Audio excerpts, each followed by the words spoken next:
Stephanie White has a major decision to make. Does Stephanie White choose the W or the WNBA? Minnesota Lynx leading the league, number one in the conference. They're beatable, no doubt about it. And Clark Wyatt Earp, it all ends now. We'll talk about those subjects today and more on the Money Mike Syndicated Radio podcast. Stephanie White has a major decision to make. Major decision. And here's why. Stephanie White's got to choose between the W and the WNBA. I saw a lot of emotion running through Stephanie White. And here's the position point. Stephanie White is going to face not the Minnesota Lynx. She's going to face Cheryl Reeve. Cheryl Reeves, really, if you looked at it, is a deciding vote in the sorority of the WNBA. Now, here's the deal. When I talk about a sorority, understand that it's the same as talking about a fraternity, right? You got to pledge to be in the organization. Well, Stephanie White has pledged to be in the sorority, and she's a member of the sorority. Here's the challenge you got, folks. The Indiana Fever are not a part of the sorority. The Indiana Fever players are the opposite of coming out saying, one, we're going to play basketball. Caitlin Clark, when she entered into the league of the WNBA, that was Wyatt Earp saying it all ends now, right? But the Indiana Fever play a different way, carry themselves in a different way, and they are not a part of the secret society sorority, right? And I saw this when Stephanie White had to coach against Bonner, right? The love and emotion is too high. Now we get ready to go play the Minnesota Lynx. I mean, guys, what do we see happening now? You got a lot of emotion coming over Stephanie White because she has to make a decision. Am I supporting the W or am I supporting the WNBA? And Cheryl Reeve sits at the top. There's no love, loss, Indiana Fever for Cheryl Reeve. Why? I mean, this thing kicked in with Team USA women's basketball, right? They shut her out. Should have been on that team. And at the end of the day, you look back on it and go, man, that was bad news, right? Because it's like, well, in the next 4 years, you'll be on the team. Don't worry about it. Then it turned in from Cheryl Reeve. Well, I don't give a SHI blank, whatever you think. And Cheryl Reeves is all about power. Does Cheryl Reeve have power over Stephanie White? Yes, she does. Okay, I'll be the first to tell you. Does Cheryl Reeve have power over Stephanie White? Yes, she does. Now, when somebody has power and sits over the top of the league, and last year, I mean, when you play Caitlin Clark, you put a shirt on, Cheryl Reeves, and I won't forget it, right? This T-shirt thing with the WNBA and everything they got going on, or the W, should I say. It's quite surprising because Cheryl Reeves wore a T-shirt that said Black Girls Rock, right? So you got to formulate where this racism's coming in. And now, I mean, you think about Caitlin. Caitlin does a lot of things. One thing I know about Caitlin's always sending a subliminal message. It's like watching a commercial and you're thinking about what I'm going to eat for dinner, and all of a sudden there's a McDonald's commercial. Okay, let's have McDonald's, right? Well, Caitlin is saying, hey, I don't want you to coach me on the All-Star team. I don't want you to be a part of me. I don't want anything to do with you. The Minnesota Lynx are loaded with players from the W, right? And they got the best players that you really can buy. And then all of a sudden I saw a chink in the armor, right? I saw a chink in the armor with the Minnesota Lynx, and I found something. Now, Minnesota Lynx present themselves as a very, very tough basketball team. They're soft, very soft. This is not a team that's physical. This team is depending on the officials to bail them out with calls when it gets physical, right? And the Indiana Fever are a matchup nightmare for the Minnesota Lynx, right? All right, folks, wouldn't be a good show if Money Mike didn't take you to the board. I'm going to take you up to the board and show you how you beat the Minnesota Lynx and what the Indiana Fever need to do to get out of there. And they could sweep the Lynx, really, but it's going to come down to execution. And the Indiana Fever, number one, they got to play defense above the three-point line. That's the thing that's been killing. Minnesota Lynx eat you alive. As soon as you fall below the three-point line, Minnesota Lynx are casting away, right? They haven't faced a team in a while that puts pressure on them, and that means all Indiana Fever players have got to get out above. They tend to get caught a little bit low below the circle. You've got to get above the circle, and you've got to really read it out with the Minnesota Lynx because they'll kill you when they look at you and they got you off on the three-point line, right? So let's pencil that out. If the Indiana Fever do that, you shut them down on the three. Now, I've already went over the transition defense, right? So you got to pick them up because that's their game. They want to get you out in transition. Now, here's the number one key, and it's a secret.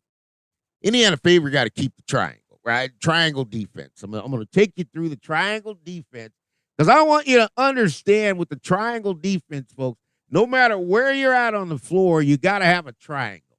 And this triangle right here, let's say the ball's at the top of the key, you got a triangle of all players. These are your last run of defense. If you lose this, any one of these players steps out.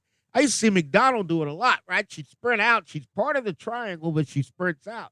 Now, here's the deal with it. The triangle is there, but here's what you're going to face. Now, the players have to relocate, right? So you've got the standard X's on the defense right there, and you're looking to say, here's the ball, right? Follow me on this. Here's the ball. The Indiana Fever got to form this triangle right there, right in there, and they've got 1, 2, 3. Because the top player, once the ball goes there, they got to drop down and be the point of that triangle of defense. The Minnesota Lynx like to move the ball around to get your players running scramble. Now, here's what the Indiana Fever got to do. They got to know the defensive rotation. It's really, really important, or you're going to give up layups to the Minnesota Lynx. You shut this down, folks. I'll tell you, this is the Money Mike City Kitty Radio podcast. You shut this down. The Indiana Fever beat the Lynx easily, right? So here we go. I'm going to take you here. This triangle that I'm talking about doesn't matter where the ball rotates, right? Because if we got a ball that's going to rotate here in the corner, I got here, I got here, I got here. I've got my basket protected. The ball can rotate back up. We're still going to form a triangle, right? And that triangle is going to cover this space, and it requires players to move and relocate. If I took this, they skip it over the top. The triangle's got to come back here, and it's got to protect this basket. Now, here's where the challenge comes in. The Indiana Fever got to move around. They got to know the defensive rotations to actually stop and work the triangle. Now, here's the point I really want to do. You're going to get a situation like this. Ball is here. They've got the triangle formed right here, right? We got to think about what happens if they run a skip pass, right? Because if they skip this ball over the top all the way to the corner, this whole triangle's got to move, right? Because the person that was the last defense on the triangle's got to go get the corner. Now you've got a spot where this guard can rotate down quick enough, right? And be right back there in the triangle. The other guards from the weak side have got to come back and formulate this triangle. And that's where the Indiana Fever get beat. Here's what happens. The Indiana Fever, they don't hold a triangle. They don't hold it on the defensive end. Now, what happens is in the scramble of things, one player leaves, and out of that triangle, what's going to happen? That's going to give you an open lane to the basket, folks. And that's what Reeves is counting on. Reeves can't beat you just on you being great alone. Reeves is going to beat you when she gets you outside of your triangle. So Stephanie White's got to go coach 2 games against Cheryl Reeve. We could take a poll. Is she going to choose the W or the WNBA? Because Stephanie White sometimes has challenges coaching against a sorority. That's my sorority sister over there. I can't do it, right? And that's what's going to have to break. And that's where you got a lot of emotion and tears. Those emotion and tears that Stephanie White have shown have come from 1 or 2 places. Either, and I know President Kelly, she likes to deliver news in advance, as she did with Christy Sides last year. Like, if you don't make the playoffs, we're done, right? I mean, that's where Stephanie White was sitting. You don't make the playoffs, we're done, right? And then it comes back, well, the real story is if you don't get to the second round, right, we're kind of done here, right? And so you got this emotion coming over Stephanie White because President Kelly's not going to sugarcoat it. She's going to tell you in advance. I saw it with Christy Sides. And here is the defining moment of the sorority, right? Because when you lose, like Christy Sides, you're going to go over there and say, that's a great team. That's who I want to be like. Folks, let me tell you something. In the NBA, and I know it with the men, and I know it's the same with the women, right? They're not fans of the other player. When you tell it, your team, that's what we need to be like, they're not fans of those people. They can beat them. Here's the trick of the trade. Stephanie White, Indiana Fever, you already beat the Minnesota Lynx in the Commissioner's Cup. You got the tape to beat them. I don't care how much better they get. Their offense is the same. They run a lot of misdirection, and they try to get you in there and get you confused on the defensive side, right? So when I get to it, the Minnesota Lynx are beatable. Indiana Fever have the talent when you look at it of Boston, right? I mean, because I saw Angel Reese take Collier like a rag doll and just utilize it. I saw the Minnesota Lynx fold, right, when the defensive pressure in the Commissioner's Cup because it's too much pressure. Teams that like to shoot, that like to run off ball, like to set screens, they're not really physically tough. They're just trying to put your defense in a bad spot so that they can beat you. The Indiana Fever can beat the Minnesota Lynx very easily. It's not a hard task to do. And when I tell you something like that, I'm going to tell you that they can beat them. But, folks, not only can they beat them, they got to beat them, and they got to beat them really good, right? And that's where Money Mike comes out with the peach switch, and I'm going to whip them and show you exactly how the Indiana Fever are going to beat this team and what they're going to do to win. Now, the next thing I really want to go over, and this is really important, Caitlin Clark, the rumors of return. Boy, I don't know how we got to this level. You got Scott Agnes. I mean, unless I was looking at it wrong in the credibility, Scott Agnes covers the Indiana Pacers and also covers the Indiana Fever. But he says she's 3 weeks out. Okay, so we still don't have a medical report.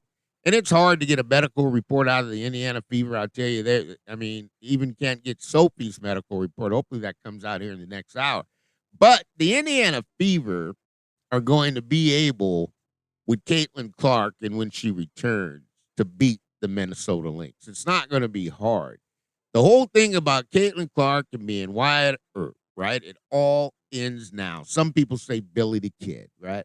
You got to realize that with Caitlin, it's going to come back. It's going to be another burst of injury. Now, here's what I saw. Everybody's going to go right to you and say, no, Money Mike, she can't shoot. She can't do this, can't do that. Caitlin is in top shape, getting the best training. And, at some point, they're going to make a run at this. They don't know if the groin's going to hold up or not. Nobody really knows until you get on the court. But in the NFL, you build up an athlete to the return. And so I think that's kind of where Caitlin is. And at some point with, the Indiana Fever releasing a player, Wyatt Earp, it all ends now, could potentially be on the way back. But the Indiana Fever, I'll tell you this now, Stephanie White's got a major decision to make. Stephanie White, are you for the W or the WNBA? And then we're going to take it a step further. Do you believe the Indiana Fever can beat the Minnesota Lynx? Because you already did, and you did it once. You'll do it again. They're a bad matchup for the Lynx, the Indiana Fever. I mean, they really can't have nobody to guard Howard. Okay, that's number one. You have nobody to guard Mitchell. That's number two. And you're going to get beat off the dribble several times because they're not physical. You can go downhill on them. You can get them in the foul line. They're just not a physical. They're a finesse team that acts like they're a tough team. Ladies and gentlemen, this is the Money Mike Syndicated Radio Podcast. I hope you enjoyed the show. And we look forward to talking about it. It's Caitlin Clark's bye week, right? They don't play for another 5 days. You got your players in. You got everybody you need. Now it's time to go practice, time to go execute it. It's time to go sweep the Lynx and get it over with, right? Because the Lynx are beatable. I'm going to tell you that, and I'll tell you that 100%, and I'll tell you that 100 times over and over. This is the Money Mike Syndicated Radio Podcast.